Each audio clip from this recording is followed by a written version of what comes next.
పూరా లోకల్.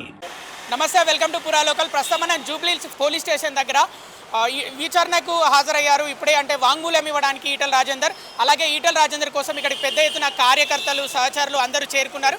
ఈ నేపథ్యంలో మనతో పాటు మాట్లాడడానికి ఈటల రాజేందర్ గారికి చాలా దగ్గర వ్యక్తి మాణిక్ రెడ్డి గారు ఇప్పుడు ప్రస్తుతం మనతో ఉన్నారు.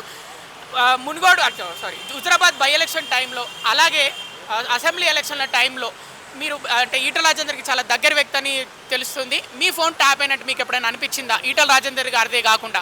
అవునండి, దాదాపు మా ఈ ఈటల రాజేందర్ గ్రూప్లో ఒక 50 మందిది ట్యాపింగ్ అయినట్టు మాకు అనుమానం ఉండే. ఎందుకంటే ప్రతి మూమెంట్ మేము ఎక్కడికి వెళ్ళినా కానీ కూడా ఆ మూమెంట్ ప్రకారంగా మా మీద నిఘా పెట్టి అందరినీ గేరాఫ్ చేసి ఎక్కడ వాళ్ళని అక్కడనే చేశారు.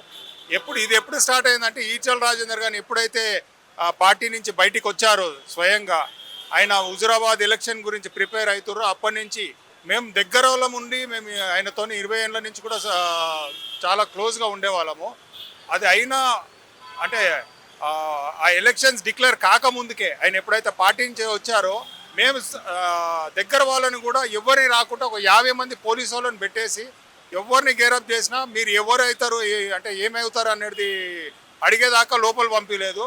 మేము క్లోజ్ ప్రాస్పెక్ట్స్ అయినా కానీ కూడా అందరిది ట్యాపింగ్ అయింది. ఎందుకు వచ్చిందంటే హుజరాబాద్ ఎలక్షన్స్లో మేము ఏమేమి మూవ్మెంట్ చేస్తున్నామో ప్రతి ఒక్క దగ్గర కూడా మా నిఘా వర్గం బట్టే ఇంటెలిజెన్స్ వాళ్ళని మా దగ్గర పంపించి ఏ కార్యక్రమం చేయకుండా చేసేవారు. ఎందుకంటే ప్రచారంలో అన్న ఉన్నప్పుడు కూడా మేము ఎక్కడ పోయినా ఏ విలేజెస్ పోయినా కానీ కూడా మా ఎంబడి నిఘా పెట్టేసి మా ఫోన్స్ ట్యాపింగ్ అయితేనే కదా మేము ఎక్కడ పోయేది అనేది తెలుస్తుంది. అంటే ప్రతి ప్రచారం దగ్గర కూడా మమ్మల్ని అడ్డుకున్న పరిస్థితి ఉండే. ఈ విషయం ఇదే కాకుండా కానీ కూడా మునుగోడు ఎలక్షన్స్లో కూడా ఇదే పరిస్థితి ఉండే. ప్రతి మూమెంట్ చేస్తుండే.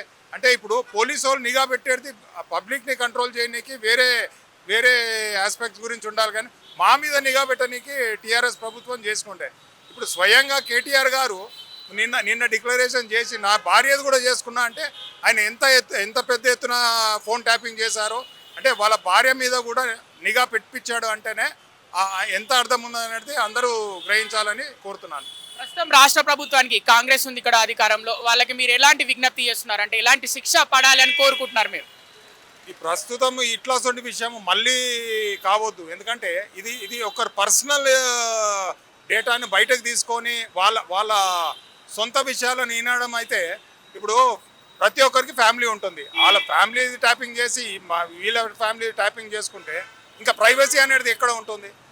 ఇది చాలా తీవ్రంగా ఖండించాలి. మొన్న కూడా ప్రెస్ మీట్లో ఈటల రాజేందర్ గారు స్వయంగా చెప్పారు, ఇట్లాంటి వారికి ఎంత జల్దీ ఎంత పెద్ద శిక్ష అయితే అంత శిక్ష చేయాల్సిందే అని మనం డిమాండ్ చేస్తున్నాం. అలాగే మీరు ఇప్పుడు బీజేపీ పార్టీ ఎన్ని సీట్లు కోల్పోయింది, అంటే కొన్ని సీట్లు ఓడిపోయింది ఫోన్ ట్యాపింగ్ వల్లనే అని భావిస్తున్నారా? ఉంటుందండి, మ్యాక్సిమం అందరిది ట్యాపింగ్ చేసినప్పుడు. ఇప్పుడు మా ప్రేమేందర్ అన్న అందరు మిగతా వాళ్ళందరూ కూడా సీనియర్స్ లీడర్స్ అందరినీ ట్యాపింగ్ చేస్తున్నప్పుడు ఎన్ని సీట్లు అనేది మీరే అంచనా చేయాలి. ఎందుకంటే చాలా సీట్స్లలో క్లోజ్గా వచ్చి ఓడిపోయాము. ఇప్పుడు అవే లేకుంటుంటే, ఎందుకంటే మేము వేరే వాళ్ళ మూమెంట్ చూసే కదా వాళ్ళు చేసింది.